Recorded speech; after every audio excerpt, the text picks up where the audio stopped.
Good morning students, मैं शशांक त्रिपाठी आपको स्वागत करता हूँ अपने math channel simply math simplified में। और जैसा कि हम लोग डिस्कस कर रहे हैं अपना चैप्टर 4 एनसीईआरटी के क्लास 10 क्वाड्रेटिक इक्वेशन, और आज इसकी हम लोग डिस्कस करेंगे एक्सरसाइज 4.2, 4.1 और इसका इंट्रोडक्शन वीडियो आपको डिस्क्रिप्शन के लिंक में मिलेगा, जिसको चाहिए वहाँ जाके वो देख सकता है। आज हम डिस्कस करेंगे 4.2। लेकिन आज मैं एक और भी बात आपसे कहना चाहता हूँ कि कबीरदास जी को तो हम सभी जानते हैं। कबीरदास जी ने एक दोहा बोला है कि निंदक नेरे राखिए आंगन कुटी छवाए और बिन पानी साबुन बिना निर्मल करें सुभाए। देखिए, आप सभी छात्र जीवन में हैं। आज आपकी एज 14-15 साल है, आप सभी पढ़ते हैं।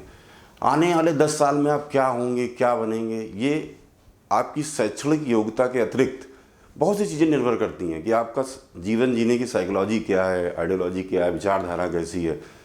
तो इसी दिशा में कबीरदास जी ने बोला कि निंदक यहाँ पर उनका टर्म वो है जो आपकी निंदा करते हैं बड़ी कंस्ट्रक्टिव वे में, जो चाहते हैं आपकी कि आप जीवन में ऊपर जाएं, सफल व्यक्ति बने, एक अच्छे व्यक्ति बने।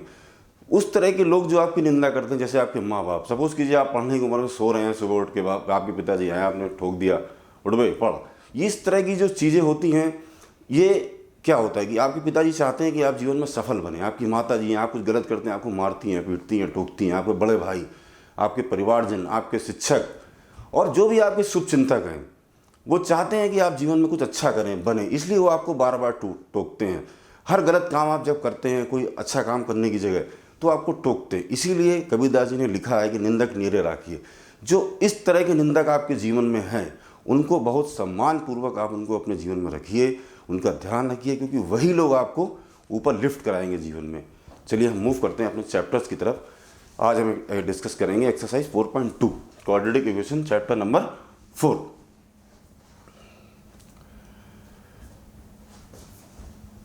Find the roots of the following quadratic equation by the factorisation. ये एक्सरसाइज 4.2 का पहला क्वेश्चन है और इसका पहला पार्ट है। ये पहला क्वेश्चन है, क्या है? Find the roots of the following quadratic equation by the factorisation. मैंने जैसा कि इंट्रोडक्शन वीडियो मैंने पहले ही बताया था कि दो तरीके से क्वाड्रेटिक इक्वेशन को सॉल्व किया जाता है, एक फैक्टराइजेशन करके, एक क्वाड्रेटिक फार्मूला है जो उसके बेस पे हम लोग उसको सॉल्व करते हैं। तो अभी हम फैक्टराइजेशन मेथड पे आते हैं कि फैक्टराइजेशन मेथड में क्या होता है।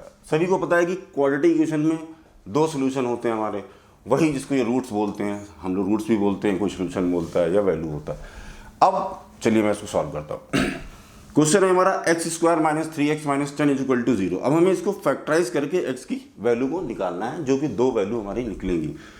फैक्टराइजेशन करने का तरीका मैंने पहले भी बताया था कि जो हमारी स्टैंडर्ड फॉर्म है ax² bx + c, a और c को हम मल्टीप्लाई करते हैं। a मतलब जो x² का कोफिशिएंट है, c का मतलब जो हमारी कांस्टेंट वैल्यू है।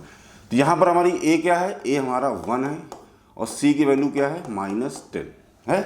अब इन दोनों को अगर हम मल्टीप्लाई करेंगे तो 10 × 10 -10 आएगा। अब इसके फैक्टर निकालने हमको इस तरह से, ताकि हम जोड़ने या घटाने पर हमारा 3 आ जाए। यही फैक्टराइजेशन है बेसिकली। तो अब क्या है कि आपने ये जो 10 है इसको फैक्टर करना है। बहुत सिंपल है, 5 × 2 = 10। 5 में अगर 2 को माइनस करेंगे तो हमारा क्या आ जाएगा? 3 आ जाएगा। तो हमारी जो यहाँ पर वो है, इसका फैक्टर यही होगा। तो x² हमें माइनस में चाहिए, तो माइनस का जो 5 जो बड़ा होगा ये होगा +2x। अब देखिए -5x + 2x कितना हो जाएगा? 3x। हमने क्या किया? इस बीच वाले टर्म को स्प्लिट कर दिया, ब्रेक कर दिया। इसी को फैक्टराइजेशन बोलते हैं। फिर -10 एज इट इज रहेगा आपका 0। अब हम इसमें से कॉमन लेंगे। कॉमन लेंगे, क्या लेंगे? इन दोनों में से कॉमन लेंगे और इन दोनों में से कॉमन लेंगे। पेयर बनाएंगे इनको कॉमन लेंगे। यहाँ से क्या कॉमन है? x कॉमन है। केवल x कॉमन लिया तो अंदर x बचा। एक x² था, एक x हमने कॉमन ले लिया, एक x बचा। यहाँ पर x ले लिया, यहाँ पर 5 बचा, ब्रैकेट क्लोज। अब देखिए यहाँ पर x तो कॉमन है नहीं, 2 कॉमन है। 2 यहाँ भी है और 10 की टेबल में भी 2 से डिवाइड होता है। तो 2 यहाँ पर हमने कॉमन लिया, तो यहाँ पर x बचेगा और 2 × 5 = 10, ये हो गया। अब देखिए आपके पास दो चीज़ें आ गई।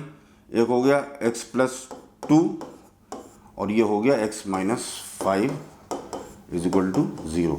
तो यहाँ पर x + 2 = 0। तो x की वैल्यू क्या आ गई? 2 उधर जाएगा, प्लस क्या है? ये पॉजिटिव हो जाएगा। दूसरा x minus 5 is equal to 0, 5 उधर जाएगा, पॉजिटिव हो जाएगा, ये x की वैल्यू 5 आ गई।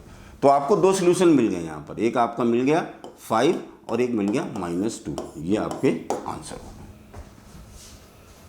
द सेम मेथड जहाँ पर भी अप्लाई करेंगे, ये क्वेश्चन 1 का सेकेंड पार्ट है। यहाँ पर भी क्या करना है, ये देखिए, ये जो है 2x, यहाँ पर 2 है और 6 है, यानी 2 × 6 कितना होता है 12। अब हम 12 के फैक्टर इस तरह से करेंगे कि हमारे पास ये आ जाए, क्या आ जाए, x की इसको 1 आ जाए। तो 4 3 जा 12, अगर आप 4 3 जा करोगे तो 4 में 3 को माइनस करोगे तो क्या आ जाएगा, 1 आ जाएगा, तो आपकी वैल्यू मिल जाएगी। तो यहाँ पर ये हमारा क्या है, 2x² प्लस 4x में 3x को माइनस करेंगे, -6 इज इक्वल टू 0। अब देखिए x को हमने 1 को एक तरह से हमने स्प्लिट कर दिया, 4 - 3 कर दिया, तो ये क्या आ जाएगा, x ही आ जाएगा, और साइन पॉजिटिव है, मैंने इसलिए बड़ी वैल्यू के साथ पॉजिटिव साइन रखा ताकि सेम वैल्यू रहे। अब यहाँ से कॉमन लेंगे, 2 भी कॉमन है और x भी कॉमन है, तो 2x कॉमन लेंगे, अंदर क्या बचेगा, 2x² है, 2x ले लिया तो x बचेगा, प्लस यहाँ सिर्फ 2 2 जा 4, x पूरा चला जाएगा तो यहाँ सिर्फ 2 बचेगा। अब हमें यहाँ पर माइनस भी कॉमन लेना है, क्योंकि यहाँ पर हमारे पास x+2 आया है, तो हमको सेम वैल्यू वहाँ चाहिए, तो यहाँ पर हम -3 कॉमन लेंगे। -3 कॉमन ले लिया तो अंदर प्लस बचा और x बचा, तो यानी प्लस, माइनस साइन कॉमन है तो यहाँ प्लस बचेगा, और 3 2 जा 6, तो ये वैल्यू जो है हमारी यहाँ पर एक आ जाएगी 2x - 3 और दूसरी होगी x+2 इज इक्वल टू 0। तो ये अब इसको हम फर्दर और सिंप्लीफाई कर देंगे वैल्यू निकालने के लिए, इस तरह से, ये x+2 इज इक्वल टू 0, तो ये 2x इज इक्वल टू 3 उधर शिफ्ट हो जाएगा, माइनस का है प्लस का हो जाएगा, x इज इक्वल टू 3/2, और यहाँ पर ये 2 उधर जाएगा तो x की वैल्यू -2 आ जाएगी। तो यही आपके -2 और 3/2, ये आपके दो इसके आंसर। तो ये हमारे पहला और दूसरे क्वेश्चन, पहले और दूसरे पार्ट के सॉल्यूशन थे। सिंपल है, आपको फैक्टराइज जो मिडिल टर्म है, जो bx वाला टर्म है आपका, इसी को आपको फैक्टराइज करना है। फैक्टराइज करने के लिए आपको a और c, x² का जो कोफिशिएंट है और c जो हमारा कांस्टेंट टर्म है, उसको देखना है और उनको मल्टीप्लिकेशन करना, इस तरह से उनको मतलब हमें फैक्टर ढूंढने कि प्लस या माइनस करने पे हमारा मिडिल टर्म आ जाए। साइन का ध्यान रखेंगे, साइन बहुत ही इंपॉर्टेंट चीज़ है। यहाँ पर चलते हैं नेक्स्ट पार्ट पे अपने। अब ये क्वेश्चन है आपके पास रूट में है, देखिए ये थोड़ा सा अलग है आपको इसमें, क्योंकि वैल्यू इसमें अंडर रूट में लिखी हुई है। अब यही वही बात है, हमें यही वही करना है कि क्या है, ए यहाँ पर क्या है √2 और c क्या है 5√2। अब दोनों को अगर मल्टीप्लाई करें 5√2 इंटू √2 क्या हो जाएगा, 2 हो जाएगा, तो 5 × 2 आपका क्या हो जाएगा 10 हो जाएगा यहाँ पर। यानी अब 10 को आपको इस तरह से ब्रेक करना है कि आपके जोड़ने या घटाने पर 7 आ जाए, तो 5 2 जा 10, 5 में 2 ऐड करेंगे तो 7 आ जाएगा, हमारा काम हो जाएगा। ये देखिए यहाँ पर ये √2x² प्लस, इसको हम कैसे लिखेंगे 5x plus 2x plus 5√2 is equal to 0। यहाँ पर क्या कॉमन है, सिर्फ और सिर्फ x कॉमन है। अगर इसमें देखेंगे इस टर्म में सिर्फ और सिर्फ x कॉमन है, तो यहाँ पर x ले लेंगे, अंदर क्या बचेगा √2x प्लस 5। अब देखिए इस 2 को अभी हमने क्या किया, 2 को हम ये भी तो लिख सकते हैं √2 इंटू √2। 2 को इस तरह से भी हम पार्ट कर दें तो अंदर से √2 कॉमन आ जाएगा, हमारा आ जाएगा। तो यहाँ पर कोई x तो कॉमन है नहीं, इसको अगर 2 को हम यहाँ पर इसको √2 इंटू √2 लिख सकते हैं, चाहे तो आप लिख के दिखा दें उसके बाद कॉमन लें। तो यहाँ पर क्या कॉमन होगा √2, अंदर क्या बचेगा, एक √2 आपने कॉमन ले लिया तो एक बचेगा, तो √2x और यहाँ से √2 निकल जाएगा तो सिर्फ 5 बचेगा इज इक्वल टू 0। तो आपके पास अब क्या बचा, x प्लस √2 और √2x plus 5 is equal to 0। फिर वही प्रोसेस आपको रिपीट करना है कि वैल्यू निकालने के लिए। तो आपका x plus √2 is equal to 0 और x plus 5 is equal to 0। यहाँ पर x की वैल्यू क्या हो जाएगी, -√2 हो जाएगी, ये इधर जाएगा, बदल जाएगा। यहाँ पर क्या होगा, √2x ये उधर जाएगा, माइनस का हो जाएगा, और √2 नीचे जाएगा यहाँ पर, तो -5/√2। ये आपके दो यहाँ पर सोल्यूशन निकल आए। सिंपल है, लेकिन आपको ब्रेक करना बस फैक्टराइजेशन है, बाकी सारी चीज़ें सेम प्रोसेस है जो हमने पीछे क्वेश्चन में किया था, इसमें कुछ भी नया नहीं है। अब आपका है क्वेश्चन 4, 2x² - x + 1/8। अब आपके सामने देखिए, जैसे इसमें आपने देखा कि रूट से रिलेटेड प्रॉब्लम आ गई, बहुत से बच्चे इसको देख के गड़बड़ा जाते हैं कि कैसे करेंगे, नहीं वही जैसे यहाँ पर देखिए फ्रैक्शन में वैल्यू आ गई, बहुत से बच्चे मैथ ये सब चीज़ देख के कैसे करेंगे, अभी तो सिंपल फॉर्मूला नहीं। इसको क्या होता है, पहले क्वेश्चन अगर इस तरह से कभी भी आपके सामने आ जाए तो सबसे पहले उसको सिंप्लीफाई करो, उसको अपनी फॉर्म में ले आओ, अपनी फॉर्म में मतलब स्टैंडर्ड फॉर्म में जो होती है उस फॉर्म में ले आओ, ताकि आपको जो चिर परिचित फॉर्म में दिखेगा तो आप उसको हल करने में, क्योंकि कोई भी चीज़ क्या होती है कि आप समस्या किसी तरह से करके गए, वहाँ उसको दूसरी तरह से प्रेजेंट कर दिया गया, आप सोचो अब क्या करेंगे, ऐसा नहीं। पहले समस्या को उस लेवल पे ले आओ जहाँ से आप उसको सॉल्व कर सकते हो। तो इसको हम उसी तरह करेंगे। हमारे पास क्या है, 1/8 है, तो इसको सिंपल तरीका है, या तो आप पूरे का 8 से मल्टीप्लाई कर दो आप दोनों तरफ, इधर भी उधर भी, कोई फर्क नहीं पड़ता इससे। तो यहाँ पर हम क्या करेंगे, मल्टीप्लाइड बाई 8 कर देंगे पूरी इक्वेशन में हम।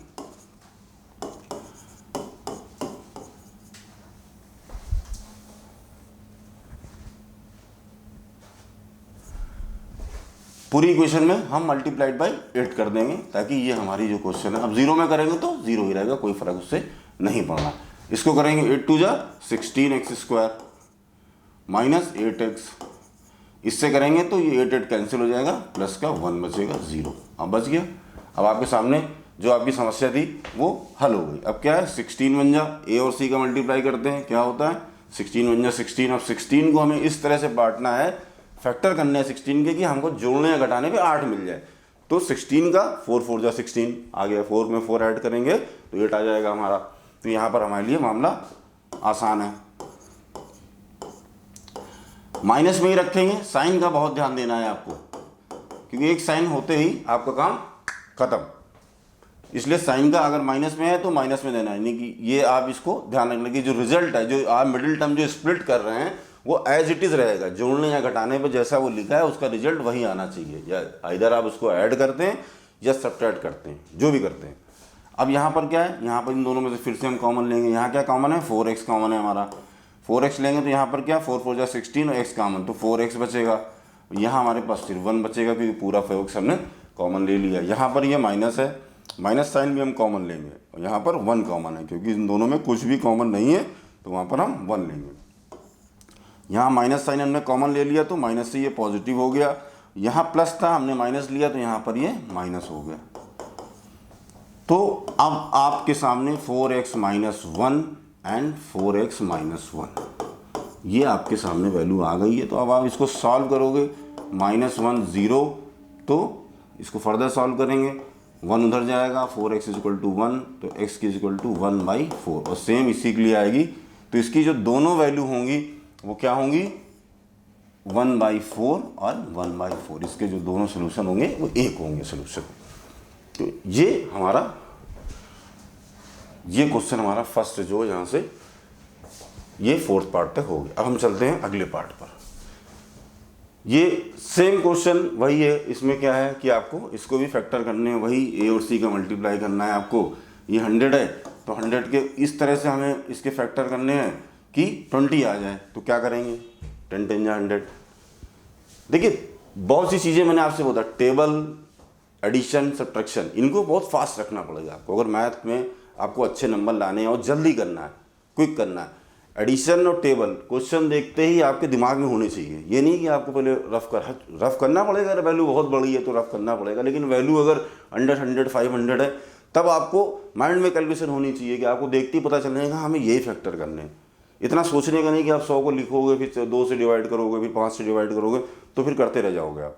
ऐसा नहीं करना है आपको, कैलकुलेशन फास्ट करनी है। इसके बहुत सी टेक्निक्स हैं, जो मैं भी बताऊंगा आपको आगे अपने वीडियो में, नहीं तो बहुत सी टेक्निक आप कहीं से भी सीख सकते हैं इन चीज़ों की।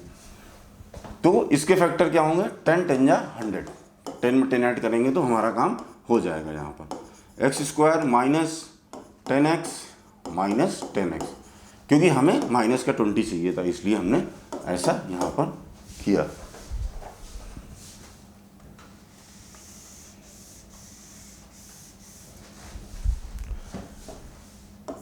ये हो गया।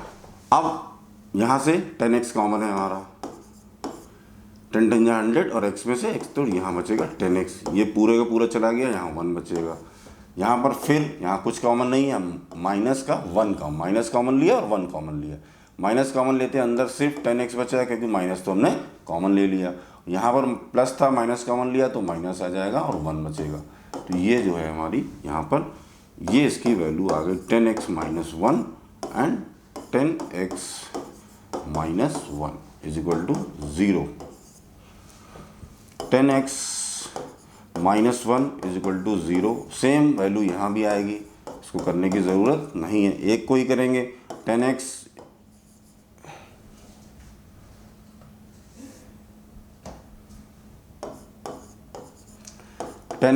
1 उधर जाएगा, पॉजिटिव हो जाएगा, फिर ये नीचे चला जाएगा तो x की वैल्यू 1/10 आएगी और सेम वैल्यू x की यहाँ पर भी आ जाएगी क्योंकि ये दोनों ही सेम है। तो ये आपका सोल्यूशन हो गया। यहाँ पर ये भी हमारा क्वेश्चन सिंपल है, फैक्टराइजेशन करना है और फैक्टर करते समय आपको दो चीज़ें ये मल्टीप्लाई करके उनको इस तरह से लाना है कि आपके ये दोनों सोल्यूशन आपको मिल जाए।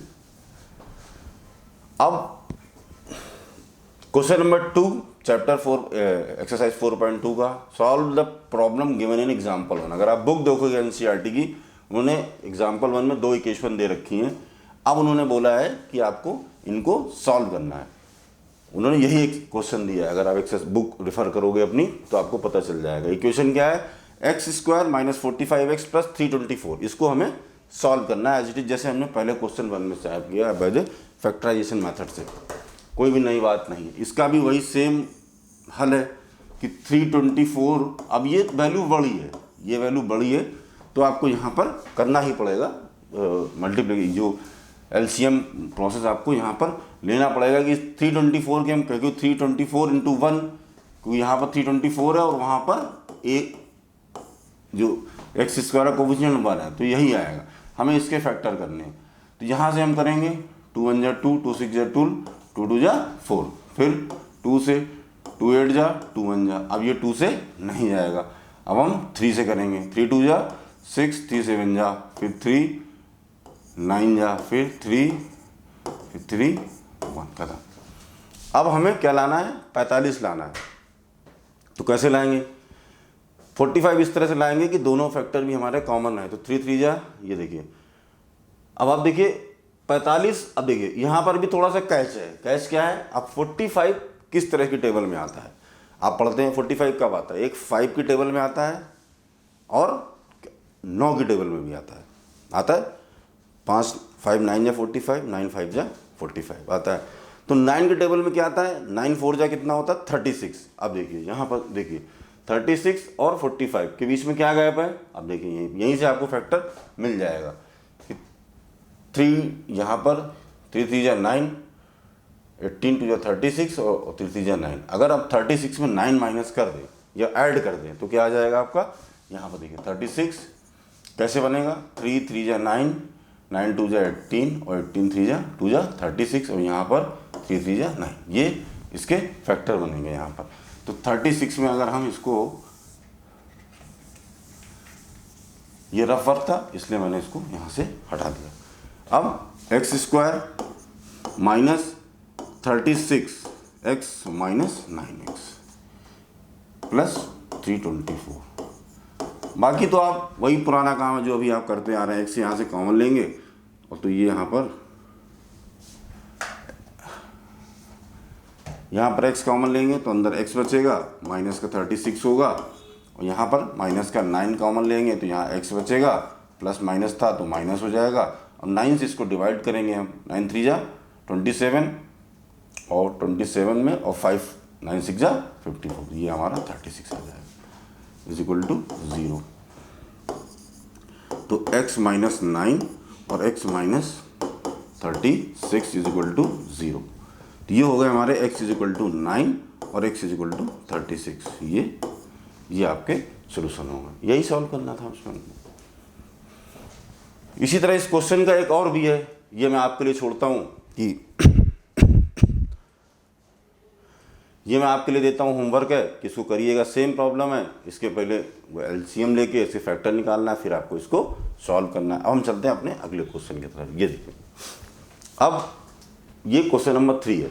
इस एक्सरसाइज में कुल 6 क्वेश्चन है हमारे। ये क्वेश्चन नंबर 3 है कि find 2 numbers whose sum is 27 and product is 182। अब आपको नंबर देखिए, अभी तक आप इक्वेशन फैक्टराइज कर रहे थे, लेकिन अब प्रॉब्लम बदल गई है आपकी। अब प्रॉब्लम इस तरह से आ गई कि आपको नंबर फाइंड करना है, लेकिन नंबर फाइंड करने के लिए सबसे पहले क्या करना है, आपको क्वाड्रेटिक इक्वेशन बनानी है। जब इक्वेशन बनाएंगे, उसको सॉल्व करेंगे, तभी आपको उसके नंबर मिलेंगे। तो यहाँ पर find 2 number whose sum is 27 and product is 182। देखिए ये क्या कर रहा है, फाइंड 2 नंबर। तो सबसे पहले हम क्या मानेंगे, सोल्यूशन अगर यहाँ से हो, जो हमसे पूछा जाता है उसी को एज्यूम करते हैं कि भाई हमको ये मानना है, हमको ये निकालना है, तो हमको पहले ये मानना पड़ेगा। तो हमने माना कि let the first number be क्या होगा, x होगा। हमने मान लिया कि पहला नंबर हमारा x होगा। अब वो कह रहा है कि 2 नंबरों का सम 27 है। फाइंड 2 नंबर्स हुज सम, यानी अगर 2 नंबर मान लें कि x plus y is equal to 27, यही तो कह रहा है वो। ये 2 नंबर है, उनका सम 27 के बराबर है। एक नंबर हमको पता है, तो हम y की वैल्यू यहाँ से निकाल सकते हैं, 27 माइनस एक्स निकाल लिया ना हमने। ये x को मैंने इधर कर दिया, x हमें पता है पहला नंबर, उसको माइनस कर दिया, दूसरा नंबर हमारे पास आ गया। तो हमारे पास जो सेकंड नंबर आ गया वो क्या आ गया, सेकंड नंबर हमारे पास आ गया 27 माइनस एक्स आ गया। आपको उसने बोला ना फाइंड 2 नंबर, आपको दोनों नंबर मिल चुके हैं, पहला और दूसरा। उस सम इज 27, वहाँ से आपने निकाल लिया। प्रोडक्ट इज 182, उसके दोनों का अगर हम गुणा कर दें, मल्टीप्लाई कर दें, तो हमारे पास 182 आ जाता है। अब हम क्या करेंगे कि अब जैसे उसने कहा है कि जैसे कि प्रोडक्ट इज 182, तो हम दोनों नंबरों का क्या करेंगे, x into 27 minus x is equal to क्या होगा, 182।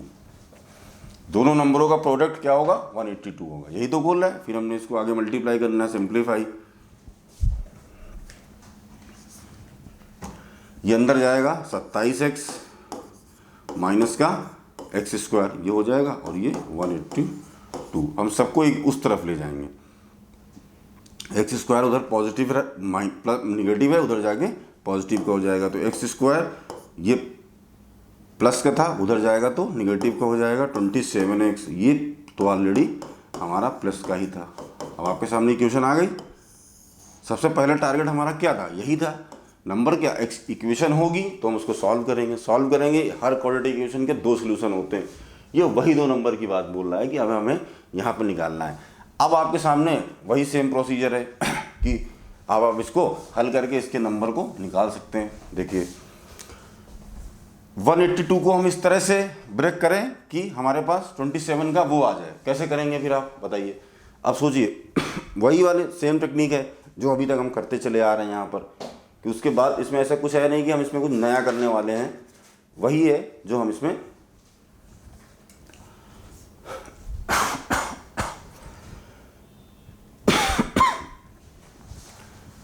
182 का हम फैक्टर करेंगे, क्योंकि ये जो है मल्टीप्लिकेशन है, इसको हम फैक्टर करेंगे तो सिंपल है। 2 9 जा 18, 2 1 जा 2। अब ये नहीं जाएगा। अब यहाँ से क्या होगा, 91 किस टेबल में आता है, 7 13 जा और 13। आप देखिए अब आपके सामने 2 नंबर है, 13 7 और 2। अब आप इनको इस तरह से अरेंज करना है कि इनके जोड़ने या घटाने में 27 आ जाए। 7 दूनी 14 और 14 और 13 कितना होता है, 14 में अगर 13 ऐड करेंगे तो 27 आ जाएगा। बस वही चाहिए हमें। यहाँ पर एक्स स्क्वायर माइनस में है, 14x माइनस का 13x, 14 और 13 दोनों को जोड़ देंगे तो 27 आ जाएगा। 182 इज इक्वल टू 0। फिर हम यहाँ से कॉमन लेंगे x इन दोनों में से और इन दोनों में से कॉमन लेना है। तो x माइनस 14, यहाँ पर माइनस कॉमन लेंगे 13 का, तो x माइनस 14।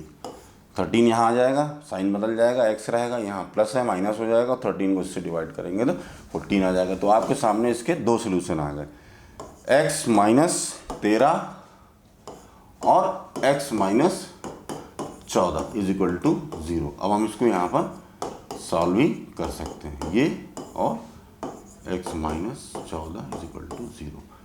तो x इजिकल टू 13 आएगा यहाँ पर उधर शिफ्ट हो जाएगा 14, तो ये माइनस का है प्लस का हो जाएगा, ये 14 आ जाएगा। अब ये क्या बोलता है, find two number whose sum is 27। दोनों को ऐड करो, कितना आएगा, 13 और 14 को अगर ऐड करेंगे तो क्या आएगा, 27 आएगा। यही तो वो कह रहा है। अब इन दोनों का मल्टीप्लाई करोगे, हालांकि हमने यहीं पे किया था, वही है सेम, तो आपका आंसर यहाँ पर वेरीफाई भी हो जाता है कि आपने जो किया है वो बिल्कुल भी ठीक है, इसमें कोई भी प्रॉब्लम नहीं है। इस तरह की जो प्रॉब्लम आएंगी जिसमें स्टेटमेंट दिए होंगे, आप उनको समझना होगा पहले, आप उनको, फिर उसके हिसाब से आपको इक्वेशन वहाँ पर बनानी होगी कि वो जो कह रहा है वहीं से आपको सोल्यूशन को पकड़ना है।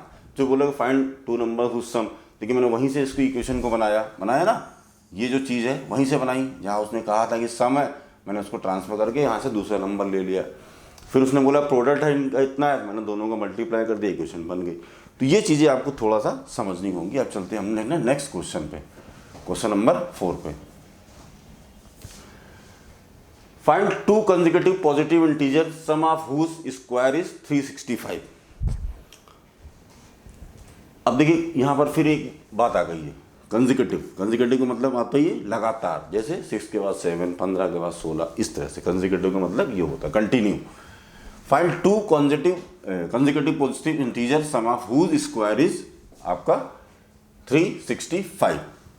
अब आप देखिए ये क्या बोलता है, तो यहाँ पर सोल्यूशन क्या होगा, हम पहले अपना मानेंगे। लेट द फर्स्ट जो आपका पॉजिटिव इंटीजर है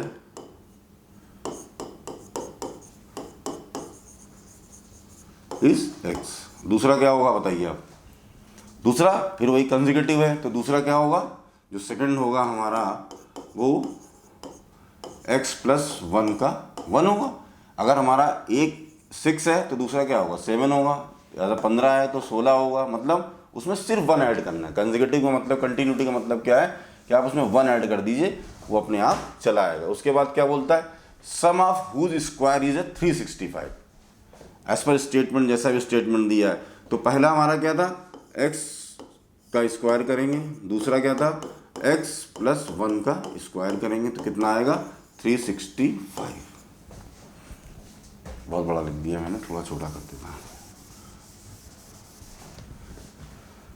तो ये हमारा जो सेकंड इंटीजर होगा वो क्या होगा, x प्लस 1 होगा। अब इसका स्टेटमेंट वही है कि सम ऑफ हुज स्क्वायर इज 365, यानी कि अगर दोनों को स्क्वायर करके ऐड कर दिया जाए तो क्या आएगा 365, वही करना है हमको। पहला इंटीजर क्या है हमारे पास, x है, इसका स्क्वायर। दूसरा इंटीजर क्या निकला हमारा, x प्लस 1 है, इसका स्क्वायर, और फिर ये 365 के बराबर होगा, जैसा कि क्वेश्चन खुद कह रहा है। x का स्क्वायर तो x ही होगा। ये हम सबको पता है कि a प्लस बी का होल स्क्वायर का फार्मूला क्या होता है, वही a square plus B square plus 2ab। तो ये उसी फार्मूले का यहाँ पर इस्तेमाल करेंगे। तो पहला होगा x स्क्वायर प्लस बी का स्क्वायर 1 प्लस 2x, 2ab करेंगे 365। इसको थोड़ा और सिंप्लीफाई करेंगे, x स्क्वायर ऐड हो जाएगा, 2x स्क्वायर हो जाएगा plus 2x plus 1 as it is, इधर से इसको लाएंगे 365 हो जाएगा, और ये 0। 2x स्क्वायर प्लस 2x ये माइनस हो जाएगा, तो ये हो जाएगा माइनस का 364। अब देखिए इस क्वेश्चन में एक चीज़ और भी दिख रही है, क्वेश्चन की वैल्यू थोड़ा बड़ी है, लेकिन सब में देखिए 2 कॉमन है, 2 कॉमन ले लेंगे। जितना सिंप्लीफाई कर देंगे अब उसको आपको सॉल्व करने में उतनी आसानी रहेगी। तो पहला टारगेट हमेशा दिमाग में रखकर, अगर क्वेश्चन कहीं से भी सिंप्लीफाई हो रहा, नॉट ओनली कि आप क्वाड्रेटिक इक्वेशन में पढ़ रहे हैं, आप किसी भी जगह अगर मैथ में हो, किसी भी चैप्टर में हो, अगर वो सिंप्लीफाई हो रहा है तो आप उसको पहले सिंप्लीफाई करो, वैल्यू छोटी हो जाएगी, आपके लिए कैलकुलेशन स्टेप ईजी हो जाएंगे। तो यहाँ पर 2 को हमने कॉमन लिया, तो ये बचा x square plus x minus ये हमारा हो जाएगा 182। अब देखिए यहाँ पर भी होता है कि मैंने 182 किया क्यों, लेकिन यहाँ पर आपको थोड़ा सा दिमाग लगाना, ये नहीं कि आप फिर से 364 डिवाइड बाई करना चालू, नहीं। यहाँ पर क्या होगा 2 9 जा, सॉरी यहाँ पर ये 2 18 जा, पार्ट डिवाइड करो आप उसको हमेशा। जब भी कोई बड़ा डिवीजन, मल्टीप्लिकेशन, एडिशन आ जाए, आप उसको हमेशा छोटा करो, छोटा करके करने की कोशिश करो। मैंने क्या किया, 2 को पहले 36 से डिवाइड किया, फिर 4 से डिवाइड किया। 36 में करेंगे तो 18 आएगा, 4 से करेंगे तो 364 में आपको 182 का टेबल नहीं आएगा, लेकिन 18 और 2 का टेबल तो आपको आता है, तो आप उसको वहाँ पर ले जाए जो आपको आता है। आप किसी भी चीज़ को हल या उसको समस्या हल क्या जब आपके जद में आती है कि आपके नॉलेज के उसमें आएगी, आप उसको जल्दी सॉल्व कर पाएंगे। तो ये हो गया। तो हमारी जो इक्वेशन हमको मिल गई, क्या मिल गई, x square plus x minus 182 is equal to 0, क्योंकि 2 को हम उधर ले गए और 0 के साथ जाके वो 0 हो गया। अब हमारी जो अगला स्टेप है उसको हम यहाँ सॉल्व करेंगे। 182 को फिर हमें फैक्टर करने हैं, इसके क्या करने हैं, फैक्टर करने हैं। 182 का भी शायद अभी आपको याद हो, भूल गए होंगे आप लोग, 182 के भी हमने फैक्टर किए थे। देखो ये देखिए क्या किए थे, 13 और 14, तो वही फैक्टर यहाँ पर भी होंगे। सिंपल है, x square plus 14x minus 13x is minus 182 is equal to 0। यहाँ पर फिर हम x कॉमन लेंगे तो क्या हो जाएगा, x प्लस 14, यहाँ माइनस का 13 कॉमन लेंगे तो यहाँ भी x प्लस 14 बचेगा। तो x माइनस 13 और x plus 14, x minus 13 is equal to 0 और x plus 14 is equal to 0। तो यहाँ पर आ गया 13 आ जाएगा और यहाँ पर x की वैल्यू आ जाएगी माइनस का 14। अब देखिए वो क्या कह रहा है, फाइंड 2 पॉजिटिव इंटीजर, इसलिए जो माइनस आया ये हमारा आंसर हो ही नहीं सकता क्योंकि वो पॉजिटिव बोल रहा है, इसलिए इसको इग्नोर करेंगे, हम इससे ही निकाल लेंगे। वो क्या कह रहा है, फाइंड 2, हमारे पास वैल्यू आई 13, फाइंड 2 कंसेक्यूटिव नंबर, 13 मिला, इसका कंसेक्यूटिव क्या होगा, 14 होगा, एक ही तो ऐड करना है हमको। अब इन दोनों को स्क्वायर करके अगर हम ऐड करें तो 365 आएगा कि नहीं आएगा, ये आपको यहाँ पर एक बार स्क्वायर करके आप चाहो तो ऐड करके यहाँ पर देख सकते हो आप कि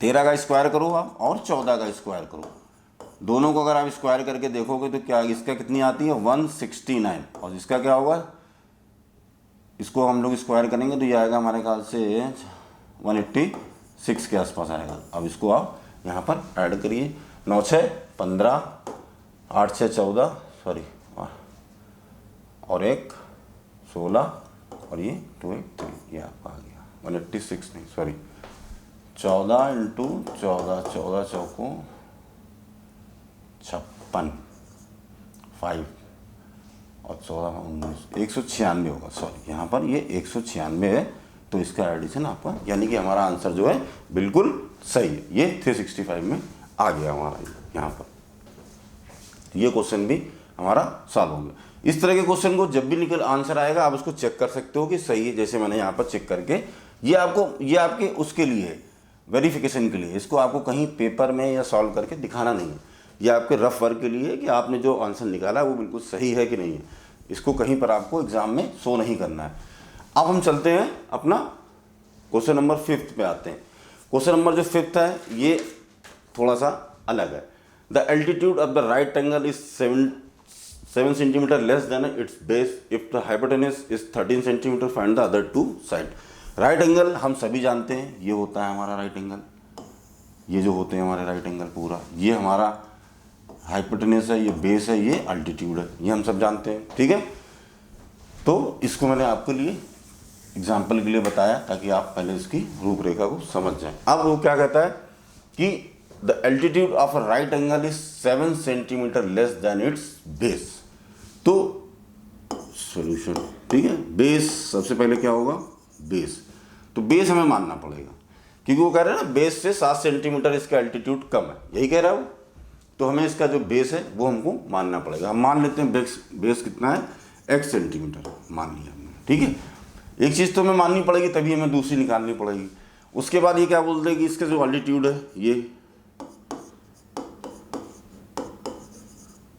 ये बेस से 7 सेंटीमीटर कम है, यानी बेस कितना है x है, तो इससे ये 7 सेंटीमीटर कम हो गया, ठीक है। जो आपका ये हाइपोटेनियस है ये आपका 13 सेंटीमीटर है, ये आपके पास दिया हुआ है। अब पाइथागोरस थ्योरम हम सबने पढ़ी है, 9th में पढ़ी है, 10th में भी पढ़ी, अभी तो नहीं पढ़ी है, आगे जाके पढ़ेंगे हम लोग, लेकिन 9th में हम लोगों ने पढ़ चुके हैं कि पाइथागोरस थ्योरम क्या होती है। पाइथागोरस थ्योरम हमारी क्या बोलती है कि बेस जो भी है हमारा, बेस का स्क्वायर प्लस जो अल्टीट्यूड है हमारा इसका स्क्वायर इज इक्वल टू जो हाइपोटेनस है हमारा उसका स्क्वायर, ये बराबर होता है। यही बोलती है थ्योरम हमारी। तो उस थ्योरम का यूज़ हम यहाँ पर करेंगे, उसी से हमको इक्वेशन मिलेगी। तो यहाँ पर लिख सकते हो कि एज पर ये पाइथागोरस जो थ्योरम है हमारी, उससे ये आप लिख सकते हो कि बेस को अगर हम b मान लें, अल्टीट्यूड को a मान लें और इसको h मान लें, तो ये जो हमारा है इसकी वैल्यू अब यहाँ पर हम रखेंगे। बेस हमारा क्या है, x है, तो x का स्क्वायर, अल्टीट्यूड क्या है हमारा x माइनस 7 का स्क्वायर, हाइपोटेनस क्या है हमारा 13 का स्क्वायर। ये हमारे पास वैल्यू आ गई, सारी की सारी आ गई। तो एक्स स्क्वायर तो हमारे पास ऐसे ही रहेगा। अब ये a माइनस बी का होल स्क्वायर है, A square plus B square minus 2ab। कुछ फार्मूले तो आपको याद करने ही पड़ेंगे, उससे आप बच नहीं सकते। जितना फार्मूले आपको याद रहेंगे आपके लिए उतना आसान रहेगा। नहीं तो इसको मैंने एक तरीका और भी बताया था, अगर मान लो आपको a माइनस बी का फार्मूला एग्जाम में याद नहीं आ रहा, थोड़ी देर के लिए बात बोल देते हैं, वैसे तो आपको याद होना चाहिए, नहीं है तो आप मल्टीप्लिकेशन करके भी उसको सॉल्व कर सकते हो। ये एक्स स्क्वायर प्लस बी 7 का स्क्वायर 49, 2ab 7 2 14 माइनस यानी कि 14x, 13 का स्क्वायर 169 आ गया। अब हम इस क्वेश्चन को यहाँ पर हल करते हैं। ये हो गया एक्स स्क्वायर, ये हमारा ऐड हो जाएगा 2x स्क्वायर हो जाएगा, और ये माइनस का 14x हम इधर लिखते हैं प्लस 49, और इसको भी हम यहाँ ले आते हैं।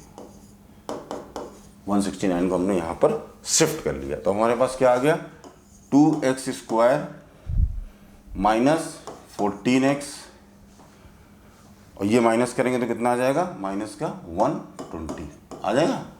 देखिए 69 में 49 घटा देंगे आपका 20 आ जाएगा, तो ये 0 हो गया। ठीक है, अब फिर देखो यहाँ पर मैंने बोला था ना, ये देखो 2 2 2 सब जगह 2 कॉमन दिख रहा है ना, कॉमन लेके इसको सिंप्लीफाई कर देंगे, थोड़ा सा छोटा कर देंगे।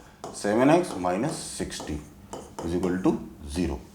अब फिर वही फैक्टराइजेशन करने हैं, इनका मल्टीप्लिकेशन करेंगे तो 60 आएगा। अब 60 को इस तरह से आप तोड़ें कि 7 आ जाए, तो क्या होता है 12 पंचे 60, 12 का मल्टीप्लाई करेंगे तो 12 पंचे, उसमें माइनस करेंगे तो हमारी वैल्यू हमको मिल जाएगी। X square minus 12x plus 5x, हमको माइनस का 7 चाहिए इसलिए हमने इस तरह से किया। यहाँ पर x कॉमन हो जाएगा, x माइनस 12 हो जाएगा, यहाँ पर -5 ही कॉमन होगा तो x माइनस 12 हो जाएगा। 5 कॉमन लिया, 12 पंचे 60, तो आपके पास आ गई x प्लस 5 और x माइनस 12 0। अब यहाँ पर x plus 5 is equal to 0 और x minus 12 is equal to 0, तो ये हो जाएगी x माइनस 5 और ये हो जाएगी x की 12। इसको तो हम क्योंकि कोई भी साइड की मेजरमेंट माइनस में तो हो नहीं सकती, इसलिए हम इसको इग्नोर करेंगे, हमारे लिए ये है ये। अब उसने बोला यहाँ पर कि find the 2 other side. x आपके पास क्या आ गया 12, x आपने क्या माना था बेस, तो बेस आपके पास कितना आ गया 12 सेंटीमीटर आ गया, और अल्टीट्यूड क्या था बेस से 7 सेंटीमीटर कम, यही तो बोल रहा है वो 7 centimetre less than it's base. तो अब अल्टीट्यूड भी आप यहाँ पे निकाल सकते हो, 12 में से 7 माइनस करेंगे तो 5 आ जाएगा, तो आपके पास क्या आ गया बेस आपका बेस आपका आ गया 12 सेंटीमीटर, और जो अल्टीट्यूड है वो आपका आ गया 5 सेंटीमीटर। अब इसका एक और भी तरीका है मैंने क्या बोला था, ये पाइथागोरस थ्योरम है, बेस अल्टीट्यूड और ये हमारे आ जाएगा। बेस कितना है आपका, देखिए चेक कर, मैं चेक करने के लिए बता रहा हूँ कि वेरिफिकेशन कैसे करेंगे क्वेश्चन का अपने आप, कि बेस है, बेस कितना है 12 का कितना होता है 144, इसका कितना होता है 25, 144 में 25 जोड़ेंगे तो कितना आएगा 169, 169 क्या है हाइपोटेनस, इसका स्क्वायर कितना था 169, यानी आपका क्वेश्चन बिल्कुल परफेक्ट टैली है, कोई प्रॉब्लम की बात इसमें नहीं है। तो ये क्वेश्चन नंबर 5। अब ये इस चैप्टर का सबसे लास्ट क्वेश्चन है, ये आपको खुद सॉल्व करना है। अगर कोई प्रॉब्लम होती है आप लोगों को इसमें, आप कमेंट में आके हमसे क्वेश्चन पूछिए, कोई दिक्कत हो मैं उसका आंसर दूंगा। और इसी के साथ ये एक्सरसाइज हमारी यहाँ पर ख़त्म होती है।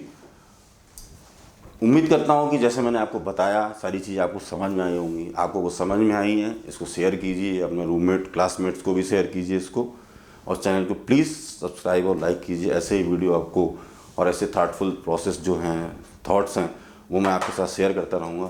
Till then, thank you, bye bye, take care.